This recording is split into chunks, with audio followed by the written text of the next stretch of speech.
I brought a ceremonial sword that was given to my great-great-grandfather in about 1856, and he later became the consul to Bavaria.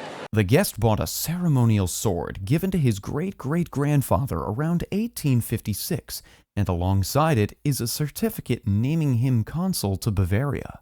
The sword was presented by his men in the Philadelphia Artillery Brigade of the Pennsylvania Militia.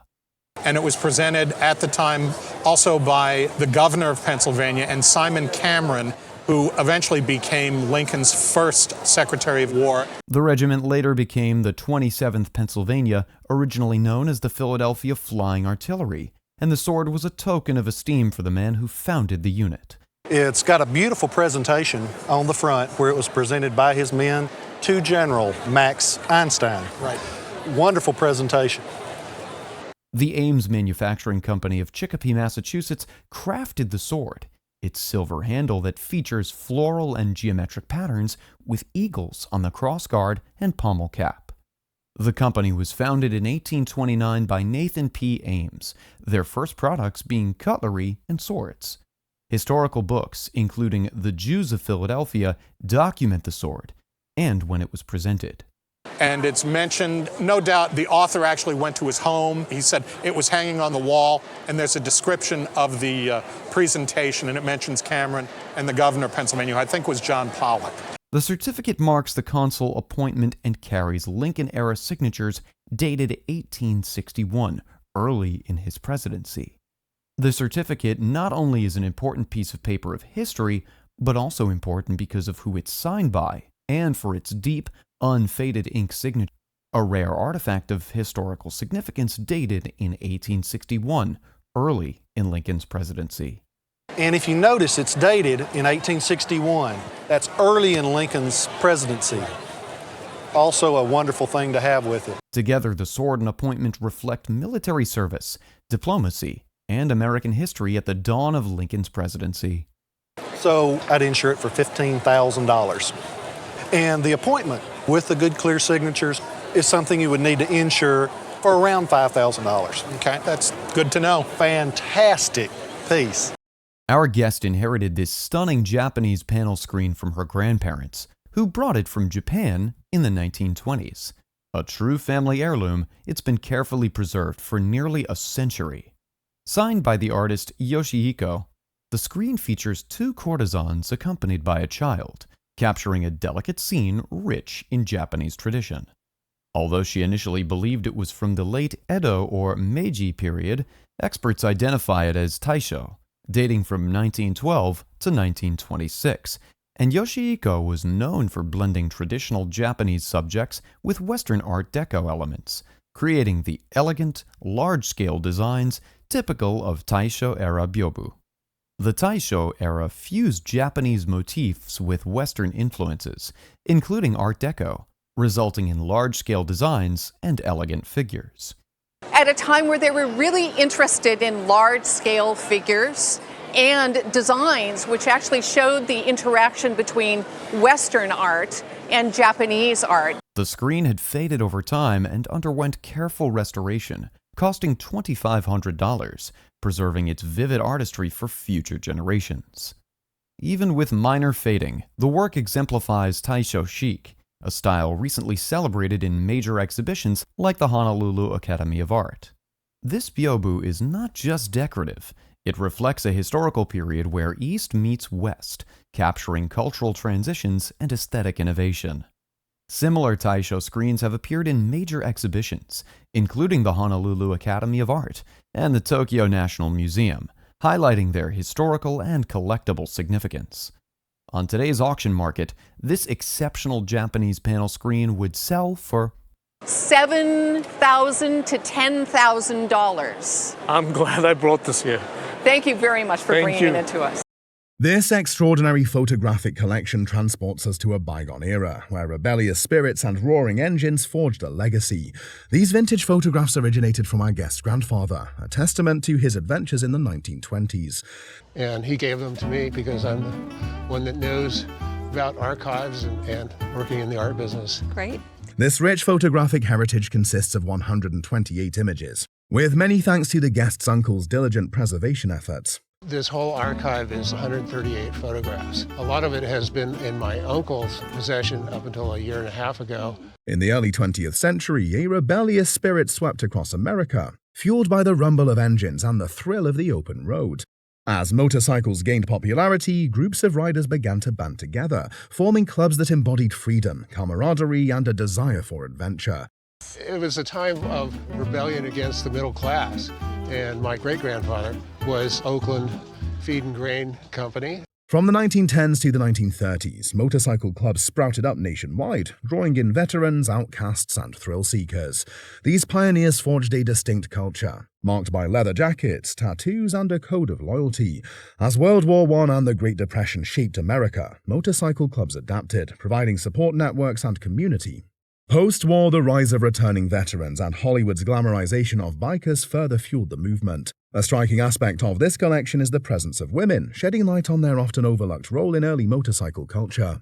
In the 1920s, is that there's women as well. Oh, yes. Women were just beginning to be able to vote. Among the collection, this image is especially meaningful, as it captures the guest's grandfather in a moment of time. The collective value of these iconic images at auction is projected to be We're looking at a total value at auction between $4,200 and $6,300 at auction. This guest brought a painting onto the show, not just any painting, but one created by Edward Mitchell Banister. Edward Michael Banister was a Canadian-American oil painter of the American Barbizon School. This was about 40 years ago, so everything's a little sketchy, but they bought this and a couple other paintings at a flea market. What stands out immediately is Banister's masterful use of light and texture, capturing not just a scene but an entire atmosphere. This painting evokes a quiet majesty, inviting the viewer to step into a moment suspended in time. The painting serves as a window into the natural world, viewed through the eyes of a pioneering artist who defied racial barriers to make his mark in the 19th century. As one of the few prominent black artists of his era, he brought a unique perspective to landscapes, making his work both beautiful and historically significant. Typical of Banister's work, this piece captures a group of cattle on a patch of land under a stunning sky. In the bottom right corner, we can see the artist's signature along with the date, 1879. It's an artist called Edward Mitchell Banister. One of the reasons he's famous is he was the first African-American artist to come to national prominence. Some minor scratches are visible, which is expected given the painting's age. Paintings by Banister are exceptionally rare, and in this condition, this piece would be valued at. So would it surprise you further to learn that it's worth, at auction, I would say $6,000 to $10,000? This remarkable piece has been treasured and passed down through the guest family for 3 generations. This has been in our family for 3 generations now. Came down from my wife's grandmother to her mother and to my wife. Presented here is an astonishing piece of porcelain featuring a hallmark on the back. The hallmark displays an impressed mark of a cattle alongside the name of the producing company, Metlock. Metlock was actually a factory of the renowned pottery and porcelain manufacturing company Villeroy & Boch. And Metlock was actually a division of another company called Villeroy & Boch. Founded in 1748 by Francois Boch, Villeroy & Boch originally began as a pottery manufacturer. In 1766, it merged with the factory owned by the ceramicist Nicolas Villeroy, giving the company its current name. Villeroy & Boch was a pioneer in the ceramic industry, and in the 19th century they introduced new production techniques, including the use of kaolin, which allowed for the creation of finer porcelain. Beneath the hallmark it reads VB and is accompanied by an impressed 01, indicating that the piece was made in 1901. The Metlock factory became one of the most significant production sites for Villeroy & Boch, especially known for its stoneware steins and decorative ceramics. Among their second biggest products were large plaques or chargers designed for decorative purposes. This particular piece is designed with bright and vivid colors, featuring a gnome or dwarf sitting in a forest of toadstools, eating porridge and gazing at a fairy. There's another dwarf sitting in a forest of toadstools, and he's reading a book, but he doesn't have the company of the lovely fairy. Interestingly, this plaque likely had a companion piece, as such plaques typically came in pairs. Depiction, huh? Depiction of the scene. Now this had a companion plaque. These plaques usually came in pairs. On the front of the plaque is the name of the designer, Heinrich Schlitt. Schlitt was a German painter and illustrator known for his fantasy motifs featuring gnomes, dwarves, and fairies. He was one of the in-house artists at the Villeroy and Boch ceramic company in Metlock, and his designs for their beer steins remain popular among collectors to this day. Particularly like the work of this artist. He did such great work that there's always a premium on anything that he designed. Presented in excellent condition, this ceramic plaque or charger would sell at auction for a conservative estimate of. This particular plaque would usually retail for somewhere between $3,000 and $5,000. This remarkable wooden chair has been passed down through the Guest family for generations. Well, the story goes, it was made by an Indian chieftain, and it was given to our family who came over from Scotland. According to family lore, it was crafted by a Native American chieftain and gifted to the Guest's ancestors, who had recently immigrated from Scotland. The Guest even has photographic evidence dating back 5 generations, showing various family members, including themselves, being rocked in this very chair. Were you rocked in it? Yes, my daughters were rocked in it as well. Who is this handsome character? This is my grandfather. A grand photograph of the Guest's grandfather accompanies a letter he wrote about the history of this cherished heirloom. The letter is filled with affection and nostalgia, highlighting a family tradition where each child was rocked in the chair, a symbol of warmth and continuity. Also, she would tell me that when my feet would touch the floor, she wouldn't rock me anymore. And secretly, I hoped that my feet never touched the floor. Yeah. Very, very sweet. To determine the chair's true age, the appraiser explains that while the family history goes back 5 generations, this might only take us as far back as the 19th century. The appraiser also points out the bolts and nuts used to attach the rocker to the front legs, indicating modern technology, which suggests the chair was made in a more recent period. Named the Old Hickory Rocker, the chair is crafted from one of the strongest domestic hardwoods, hickory. Now, there was a North Carolinian who moved to Indiana, which I think is where part of your family's from, and he started a company called the Old Hickory Chair Company in the 1890s. Its design perfectly aligns with the work of the Old Hickory Chair Company, established in 1899 in Martinsville, Indiana. The company was renowned for producing Adirondack-style seating, much like this beautiful piece. Given that the Guest's grandfather was born in the early 20th century, around the time the Old Hickory Chair Company was producing many of these chairs, the timeline fits well. With its robust construction, rich family provenance, and connection to a renowned American furniture maker, this piece would sell at an auction for... It's probably at auction, I would estimate it at $1,000 to $2,000. Wow. I'm really surprised, actually, that it's not older. Brought in is a poster by Jean Carlu, a famous French graphic designer in the 1930s and 1940s. He was a member of a family of architects. His brother Jacques Carlu, for example, designed the Palais des Chaillot in Paris. But there was an aspect to him that was not obvious to people, which is that he had one arm. But there was one very interesting fact about him that a lot of people don't know. He only had one arm. One arm. And he was working in France on this big exhibition. He made posters during World War II, and this is an example of such posters. In 1939, he went to work in New York at the French Pavilion during the New York World Fair. Whilst in New York, the war broke out, so he ended up staying in New York and did some work in America. The fair went on concurrently with the Spanish-German War, so there was political tension between the Germans and the Russians.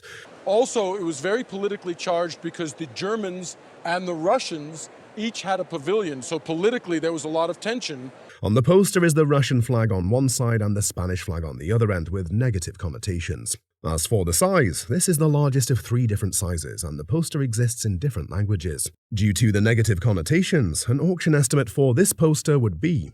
But at auction, I would estimate the value of the poster at between $2,500 and $3,500. Cool. The first distinctive feature you'll notice about this desk is its remarkably large size. It's a perfect example of vernacular furniture made by Americans. Vernacular furniture refers to the everyday furniture of ordinary people in a region. Although this desk is not the most aesthetically pleasing, it still showcases a great deal of craftsmanship. The desk is made from yellow pine wood, which is not typically used for desks. Its origins can be traced to the south, specifically to the region of Texas. Vernacular furniture is used in everyday life and thus requires special skills to craft. This desk's design follows a specific late 19th century classical style called pillar and scroll. It's really sort of an extension of late classical design in the 19th century. There was a style in the 1840s called pillar and scroll design. Interestingly, the desk also features an elaborate mechanism, making it even more special. Since it's a classic Texas design piece, it would fetch an auction price of Might push this up to $2,000 to $2,500. Wow, my humble desk. This hand-carved walking stick is a treasured family heirloom passed down through generations. It was commissioned by a tramp passing through town who was looking for work. The family law suggests it was purchased for a mere 25 cents, a sum that wouldn't even cover the cost of the wood. The cane is believed to have been made by a Union veteran, possibly to commemorate the Battle of Gettysburg. What makes this walking stick unique is it is adorned with intricate carvings symbolizing aspects of the Civil War, including a cannon, Abraham Lincoln's name, and insignia representing Union units from the Battle of Gettysburg. With carvings of notable figures like General Meade and Robert E. Lee, along with Pickett's name, it's a remarkable piece of history, valued between $3,000 to $5,000. The value on this is $3,000 to $5,000. Wow, that'll make my son very happy. The guest came to the show with a Rolex Prince wristwatch that he said belonged to his uncle who had died. Although he did not inherit it from his uncle, he stumbled upon it in his mother's house, who had kept it after the death of his uncle. The Rolex watch has Eaton written on the face, which indicates that his uncle got it from the Eaton family when he was their employee at one of their stores. The watch was made in very little variation and was a high-grade 18-jeweled movement with an engraved Rolex & Company sign, indicating that the particular model was made in 1930 and was named Rolex Prince. The watch is worth between $5,000 to $6,000 in today's market. This watch is worth between $5,000 and $6,000. Oh my gosh, you're kidding. I'm not kidding. Oh my God. A rocking chair was brought in by the guest, who had acquired it in Pennsylvania about 5 years ago.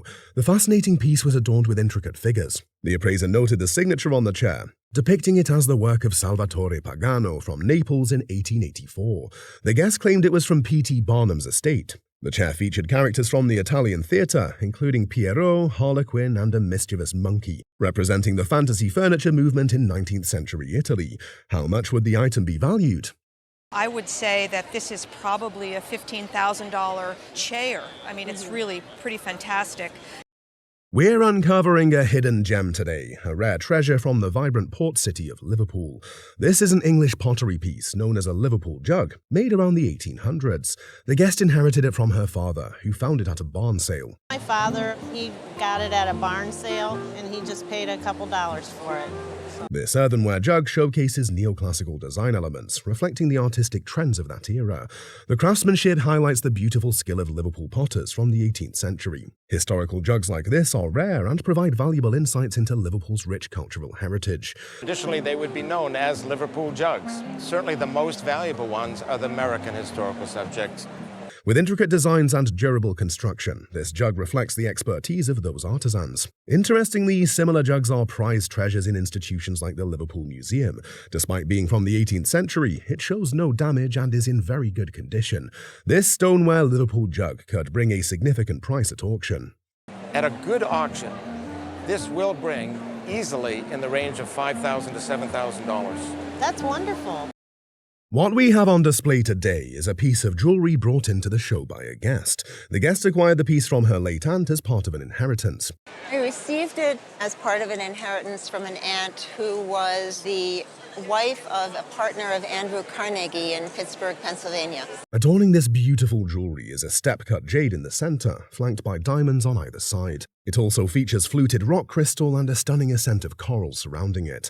Upon closer inspection, we discover some numbers inscribed underneath the rims, indicating that it was made in the 1920s by Van Cleef & Arpels. Van Cleef & Arpels is a French jewelry company founded in 1896, although we can tell from the characteristics of the centerpiece that it was made during the Art Deco period. The gold rim surrounding it was added much later. And then on the other side, made in France. Who would have made this? So I was hoping for a big name.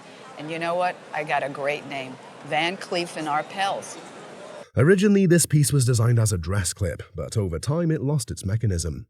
Among collectors, Van Cleef & Arpels jewelry is highly sought after, and this particular piece, though no longer in its original form, is still highly collectible. We can expect this vintage dress clip, given its rich qualities and the reputation of its maker, to sell for. I would say if you had to go to public auction, we'd estimate it $5,000 to $7,000. Wow. Which is that's great. Extraordinary.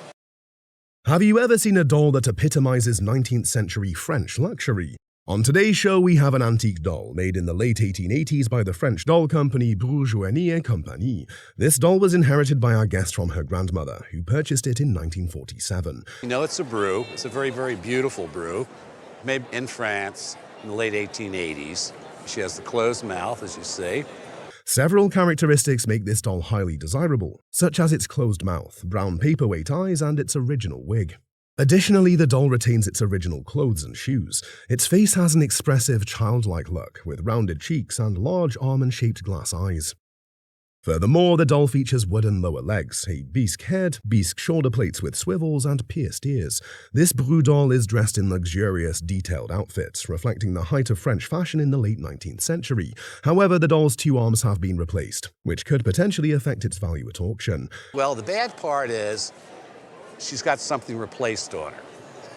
Do you know what that is? No. It's her arms. Oh, all right. Her arms are actually German bisque arms. Even with the replaced arms, this doll remains highly valuable, and at auction, it would easily be worth. So, with the replaced arms, her value on today's market at a doll show or a good auction would be around $15,000. Wow. Before modern concealed carry became mainstream, Oscar Frankenal was already ahead of the curve with a clever invention, the purse revolver. Oscar Frankenal was a German inventor and firearms designer, best known for creating the purse revolver. It is a change purse, as you see, and then when we turn it this way, this side reveals a pistol. A guest on the show brought in a purse revolver, which he discovered while renovating an old building in Essex. Center chimney cape, and it was in one of the side compartments behind the fireplace, tucked away in the back. As its name suggests, at first glance, this item looks like an ordinary change purse. However, upon opening it, there's more than meets the eye.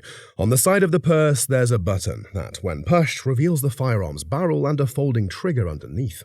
The revolver's barrel and frame were made of steel, chosen to make the firearm both lightweight and durable. It operates on a pinfire system. A small pin sticks out of the back of the cartridge, and when the trigger is pulled, the revolver is fired. We can date this piece to the 1870s, and it was made in Germany. There are very few firearms of this type on the market, making this item quite scarce. Given its rarity and the history behind this concealed weapon, it is estimated to be worth. It would bring somewhere between $3,000 and $5,000. Excellent. A serving spoon made by Paul Revere is on display today. Paul Revere, born in 1734 in Boston, Massachusetts, apprenticed as a smith under his father. He worked as a silversmith leading up to the Revolutionary War and was best known for his iconic midnight ride in April 1775. He was a silversmith leading up to the Revolutionary War and is most iconically known for his great midnight ride in April of 1775. The guest's husband purchased this spoon years ago in Baltimore. This hand-wrought spoon features a tapered handle and is constructed from coin silver. It is a large tablespoon, ideal for serving. The spoon bears a mark reading Revere, which confirms its attribution to Paul Revere Jr. This piece matches the style and craftsmanship of work he likely completed after returning from the war, around 1780 to 1790. Likely circa 1780 to 1790, somewhere in there. He continued acting as a smith until his death in 1818. On the back of the spoon there is a monogram, a common design at the time. This monogram may be linked to the original owner, further increasing the spoon's value. The spoon is quite rare, and its size is exceptional, measuring nearly 9 inches with a generously sized bowl. Given its provenance, this piece would likely command a conservative price of. This spoon would likely garner $8,000 to $10,000 should it cross the auction block. Featured at this time is a piece of furniture belonging to this guest's grandmother, which was passed down from her late aunt. It passed to my aunt. When my aunt died, I was allowed to choose one thing that was special, and I chose this. This furniture piece is popularly known as a Rhode Island highboy base. It is a piece of 18th century furniture. Okay. And it's from Rhode Island. A Rhode Island highboy base is a distinctive feature of a specific style of American colonial furniture, particularly from the Rhode Island region. The legs of this piece are unique, as they are usually small and tender, typically measuring 6 to 8 inches high with a pointed knee. If we look at the legs on this piece, there is this arras knee, that's pointy knee, and also that pointed slipper foot. In Rhode Island, such legs are typically separated from the main body of the wood, unlike the common practice among other makers. Interestingly, this particular piece of furniture is a base for a highboy, although it is easy to confuse it with other styles. It is strongly believed that this piece has been modified to stand independently from its original top section, as indicated by the noticeable adjustments on the surface. The additional adjustments and modifications to this base were made in the 19th century to suit the owner's preferences. This magnificent highboy base is painted black and features a design of gold stripes attached to it. Highboy bases like this were used in various types of furniture, including chests, cabinets, and dressers. Considering the rare quality of a piece from Rhode Island, this furniture will command a value of Between the range of $2,000 and $4,000. Okay. Well, that's wonderful. That's great, but it's interesting. I never would have expected that it would have had a top. Portraits not only capture a person's likeness, but also reveal their personality and emotions. During an appraisal, an appraiser discussed a painting the guest had for 20 years. The guest had purchased the painting for $100 at a local auction from an estate sale. The appraiser identified the artist as Carl Reichert, an Austrian known for painting animals, especially dogs. Reichert has two really distinct kinds of painting. One type is the anecdotal painting. He explained that Reichert created two types of paintings: humorous stories about animals and serious portraits of purebred dogs. The painting the guest owned depicted a Great Dane, focusing on its face and blue eyes. The appraiser noted that the dog's collar was a beautiful example of 19th century style. But the thing that I really like about this painting is the collar. This is a great illustration of a 19th century dog collar, highlighting the painting's beauty and importance. While examining the condition of the item, the appraiser said, a painting like this by Reichert, I'd probably put an estimate of about $4,000 to $6,000 on it. The guest brought a collection of items belonging to his wife's grandfather, William D. Merritt, who played football for the University of North Carolina, UNC, from 1892 to 1895. The items included an old football, a football uniform, and a team photograph. The appraiser highlighted William Merritt's football career at UNC, noting that the team had started in 1888 and was already competitive by the time Merritt played. In the back row, on the right side, that would be your wife's grandfather. That's Mr. William Merritt right there. William D. Merritt. The North Carolina football program, of course. Examining the items, the appraiser pointed out the historical significance of the collection. The team photograph included Merritt, and one player was seen wearing an early piece of facial protection, a leather nose guard. The football was described as a melon ball, or rugby-style ball, which had a bladder inside that often deflated by the end of a game. The uniform, featuring a bib front inspired by firemen's uniforms, was especially rare. The photograph was taken by Charles Milton Bell, a well-known American photographer, which added to its value. The collection was considered unique and valuable as an archive and was appraised at. You're going to want to insure this group for $25,000. Wow. The guest brought an item that had been in their family for many years. The item was identified as a Japanese flower vase designed to hold a single flower. It dated back to the late 19th century, specifically from the Meiji period, which lasted from 1868 to 1912. The vase was estimated to have been made around 1890 and was crafted from an alloy called shibuichi. This material is called shibuichi, which in Japanese means 25%. The combination created a grey appearance, except in the middle, where there was a decorative cloisonné, a technique in which gold wires separates different sections of enamel. Shibuichi pottery was known for its unique appearance and often featured nature-inspired motifs. Additionally, the piece was signed Katsuhiro, which the appraiser believed referred to Suzuki Katsuhiro. The appraiser noted that the vase had some condition issues which affected its overall price. Without the damage, the appraiser speculated the vase could fetch $40,000 to $50,000 at auction. However, in its current condition, the value was estimated to be, I would say maybe conservatively $25,000 to $35,000. Holy cow. Guest brought a collection of paintings by the North Carolina folk artist Ruth Russell Williams. The guest had become friends with Ruth in the 1990s and had acquired the paintings directly from her. The appraiser highlighted details about Ruth, whose paintings often reflected her life experiences.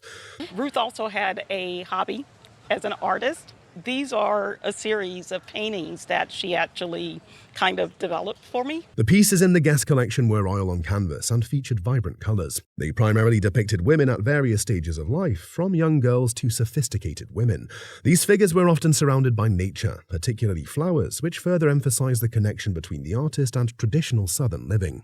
One of the paintings included a special inscription on the back that read, "May God bless you, Ruth Russell Williams." The appraiser explained that Ruth had gained both local and national attention for her art. The paintings in the guest collection dated from the late 1980s and early 1990s. In terms of value, the guest revealed that they had paid no more than $600 for the entire collection. Considering the personal and artistic significance of the collection, the value estimated was significantly higher. I would estimate the small piece at probably $2,000 to $3,000. The centerpiece I would estimate at $3,000 to $4,000, and love this. And I would estimate this at between $4,000 and $6,000. Okay. This climbing axe originally belonged to the guest's great-grandfather, Harry Carstens, who was part of the first expedition to ascend Denali. My great-grandfather is Harry Carstens. He climbed in 1913. He was working on a ranch in Billings, Montana, when a guy came into town talking about gold. Came to the gold rush in 1897. In 1913, when the mountain was known as Mount McKinley, Harry and his team made history by reaching its summit. This is an amazing object. In 1913, the name of the mountain was Mount McKinley at the time. Yes. Some of the guys I climbed with, we actually spoke at Cogna, the naming authority that deals with names. Denali is the tallest mountain in North America, standing at an impressive remeasured height of 20,310 feet. Denali is one of the many, many native names. It's the tallest mountain in North America. It is the tallest mountain in North America. It was just remeasured at 20,310 feet. The 1913 expedition was significant, not only for its achievement, but also for the challenges faced by the climbers, including treacherous weather conditions and difficult terrain. Harry Carstens led a team of only 4 climbers, making their successful ascent a remarkable feat of endurance and skill. While 3 of the original climbers are no longer living, this climbing axe remains a testament to their incredible journey. Mountaineering has become a niche category for highly specialized collectors, and artifacts from significant climbs are exceptionally rare. The materials used in the construction of this axe, specifically designed for climbing, are not commonly found, and are often traded privately, if at all. The problem is that we don't see a lot of materials. That's right. Stays in the family, Yes, it as does. it has with yours. This climbing axe was used in a milestone event, marking the first successful climb to the summit of Denali, which has inspired countless climbers since. If this piece were to come up for auction or for insurance purposes, its provenance and historical significance would likely command a substantial price of. So at retail, for insurance purposes, $20,000. Oh, no, it's a little bit too much. This pocket watch is one of the most unique ones you would see today. It's called a dollar watch, and it literally sold for $1. This particular watch is special because it commemorated the 1929 trip of the Graf Zeppelin. The Graf Zeppelin was a German airship that flew from 1928 to 1937. After its creation, it offered the first commercial transatlantic passenger flight service. It's likely that this dollar watch was produced between 1928 and 1937. The idea of the dollar watch is attributed to an American businessman named Robert Hawley Ingersoll. The goal of the production was to mass-produce the first inexpensive pocket watch of its time. Right, so let's turn the watch around and show everybody that. It's what's known in the business as a dollar watch. It literally cost $1. Hence, that's why the watch sold for $1 and was affordable at the time. They go with it. I tell them it's $1 then, and it's usually about $1 now. $1 now. I got good news for you. Nevertheless, nowadays the watch is worth much more, and at auction it would attract. We're talking $1,200 to $1,500. Wow. This exquisite piece of jewelry was inherited by the guest from her grandmother, accompanied by a photograph of her grandmother and grandfather. Her grandmother, a model in New York during the early 20th century, wore this ring with elegance and pride. And this was probably one of the most beautiful things that she left me. And she was a model in New York? The ring is crafted by Tiffany & Co., with the brand's hallmark stamped on the inner band, affirming its authenticity. Furthermore, the centerpiece is a rare Ceylon star sapphire, a gem that originates from what is now Sri Lanka, previously known as Ceylon. Historically, such large and pristine sapphires were more abundant, but stones of this size are increasingly rare today. This striking blue stone is approximately 25 carats, making it a standout example of the craftsmanship of its era. In the 1920s, men often wore star sapphire rings as pinky rings, but Tiffany & Co. responded to women's envy by designing versions specifically for them, incorporating platinum and diamonds into their creations. And when you shine a light on it, when the sunlight hits it, you get a beautiful star. And since it is Tiffany, The design reflects subtle luxury, with diamonds discreetly placed beneath the ring, hidden from immediate view. Also, the star sapphire is renowned for its chatoyancy, a reflective optical phenomenon that creates a captivating six-pointed star under direct light. star sapphires have a chatoyance that becomes a six-pointed star. And how clear that star is, it makes the ring more valuable. This effect adds to the stone's allure and exclusivity. Though similar rings are occasionally produced today, the hidden diamond detailing seen in earlier designs is no longer common. Given the rarity, craftsmanship, and provenance of this piece, in an auction, a ring like this could fetch a significant price of. A ring like that in today's market could easily be sold for somewhere in retail and $25,000 to $35,000. Oh, that's wonderful. These French porcelain vases this guest brought to the show exude everything royalty and beauty. The porcelain vase was made around 1860 in Limoges, France. Looking closely at this vase, you will see excellent hand-painted flower designs that speak of the craftiness and details that went into the creation of such vases. The demand for this quality and scale is still high in today's market. The value of this pair of vases is estimated at around $10,000. In an antique shop, for the pair, they would sell for at least $10,000 today. Right. From the looks of the glaze of this jug, you can already tell it was made by an expert craftsman. The item is called a mockaware, and they are part of factory-made earthenware ceramics. These distinct forms of earthenware were made around the 1790s. That dates to about 200 years ago. They started making it probably in the 1790s. During its manufacturing process, the piece is coated with a clay and water mixture. The mixture of clay and water is commonly called slip during the manufacturing process. It's one of the prime examples of fine American folk art. This particular mockaware is made from another material called creamware. Creamware is a form of glazed redefined earthenware that has different color ranges. And you'd put it onto the surface and comb it around. You can make this kind of effect, which is a marbleizing, you could say. The design on this beautiful jug is a piece of art to behold. This one was probably made about 1800. Oh, okay. So it's got a lot of age to it. If this piece of pottery was to be auctioned, it would bring a retail value of. It's going to bring, we think, at least $4,000. Oh, four? Oh my goodness. An enchanting oil painting on an artist's board, crafted by the renowned illustrator Maxfield Parrish, draws the eye with its vibrant colors. Intricate details weave a story, captivating anyone who gazes upon it. These elements beautifully showcase his meticulous layering technique, creating a visual masterpiece that draws the eye. I mean, think of these objects taking months and months to complete. Many of the colors might be created with 40 different layers of color. It's what we call glazes. Inscribed to a young admirer, the artwork dates back to 1906, showcasing Parrish's signature style.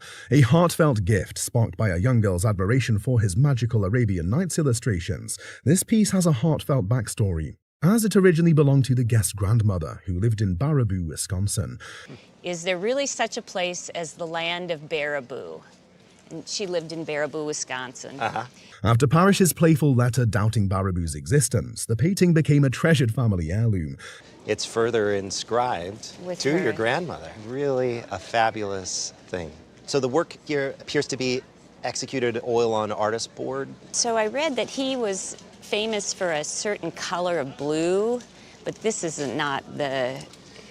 In today's market, however, the painting's estimated insurance value has significantly increased to approximately... In the market right now, in 2022, I would place the insurance value at $50,000. Wow.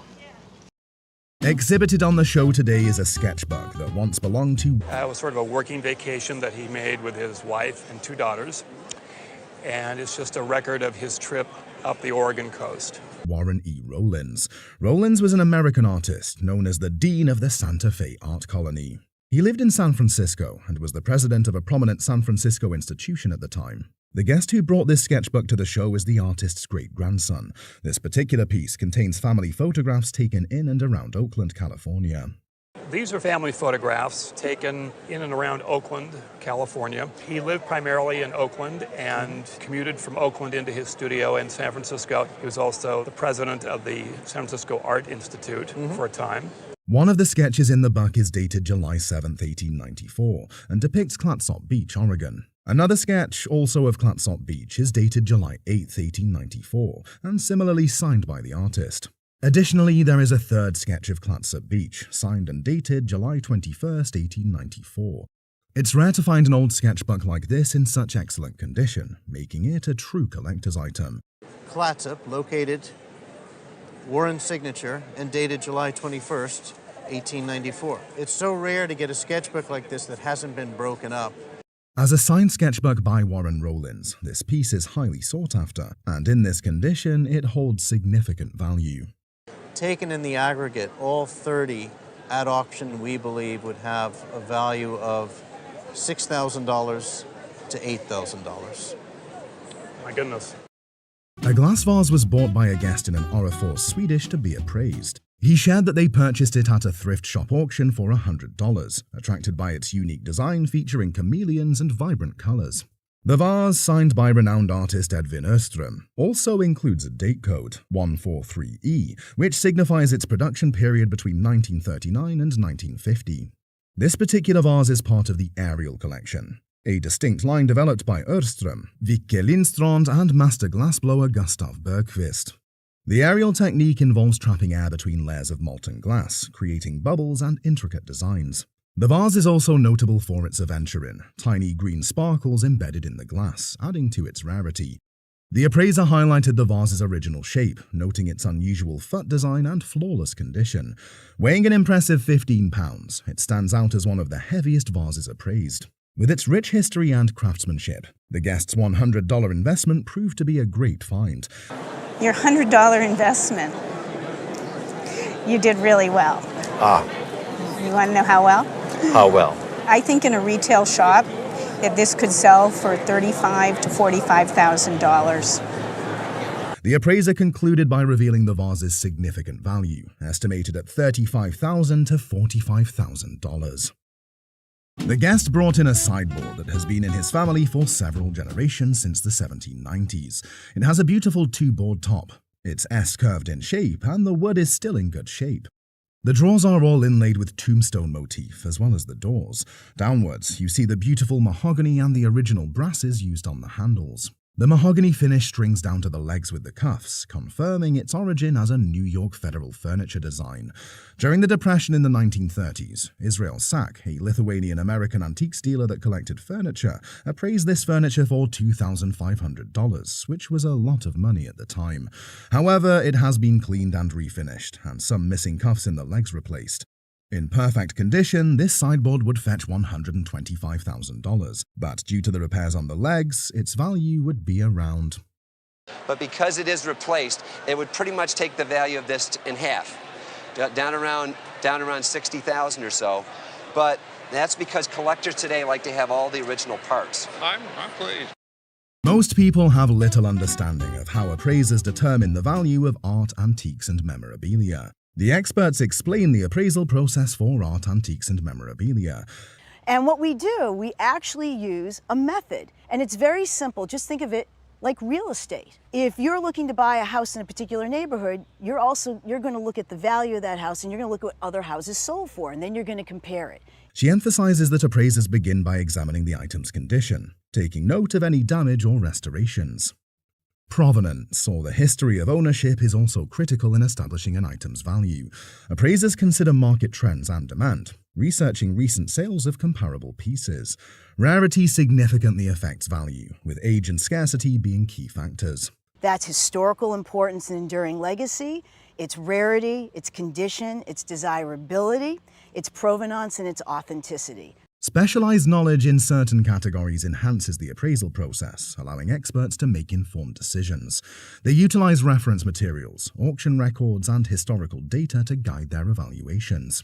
The broader context, including cultural significance and artistic merit, can further influence pricing. Ultimately, the appraisal combines objective analysis with subjective judgment. The final valuation reflects a thorough understanding of all these elements, providing insight into the item's true worth.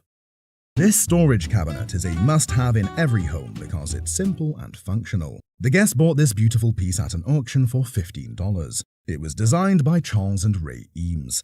The cabinet is designed by Charles Eames for the Herman Miller Furniture Company. In the original catalog from 1952, In the original catalogue from the 1950, this exact model was known as the ESU 420N. Since the cabinet was complex for consumers to assemble, the assembly was done at the Herman Miller factory in Zeeland, Michigan. One of the primary faults of this design is that the legs are extremely narrow, making the cabinet unstable and not suited for easy lateral movement. the N designation is for the neutral color palette. 400 is because of the 400 series, and 20 designation is for the drawers and door combination. The label indicates that the cabinet was redesigned in 1953. The reason I know this is from between 1950 and 1952 is that in 1953, this entire cabinet was redesigned. Oh. At auction, this storage unit is expected to go for At auction, which is probably the most common place that these would show up today, I think this would sell for about $20,000. What? Really? Yes. Really?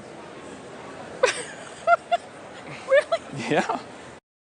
This antique has been in the Guest's family for over 100 years. Her great-great-uncle shipped it along with his belongings from India, where he was stationed. From there, it passed through the family until it finally came to her. For a long time, the owner believed it was of Chinese origin. The appraiser tells her otherwise. Asian, but it happens to be Japanese. Oh, interesting. Now, if you notice, he has swords, samurai swords. Okay, that's good to know. And his robes have Japanese decoration on them. The Japanese samurai tiger figure is from the Meiji period, which lasted from 1868 to 1912. The samurai tiger is in perfect condition, which left the appraiser amazed. And it's a beautiful piece, and it's in perfect condition.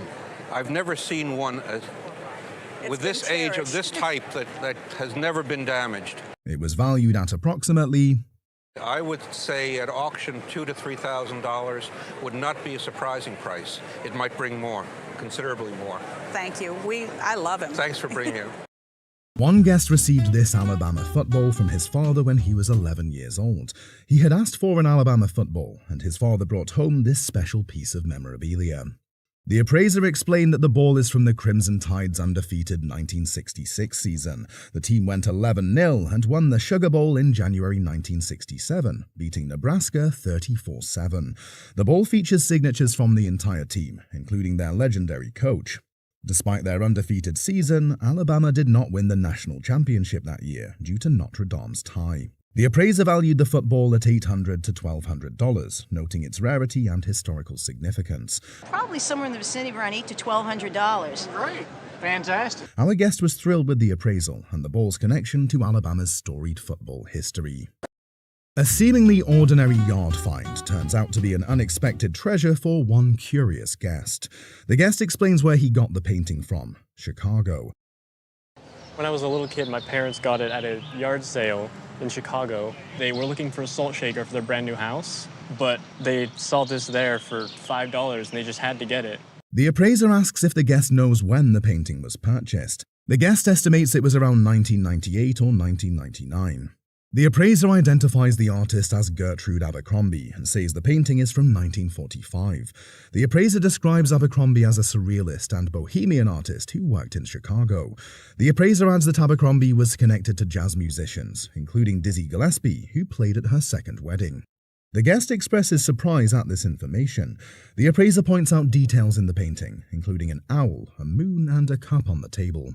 The appraiser suggests that the elements reflect Abercrombie's struggles and her vision of herself as an outsider. The guest is intrigued by this interpretation. The appraiser values the small painting, much to the guest's amazement. Auction, even though it's only 4 by 5 inches, we would give it an estimate of $8,000 to $12,000. Wow. That's a lot.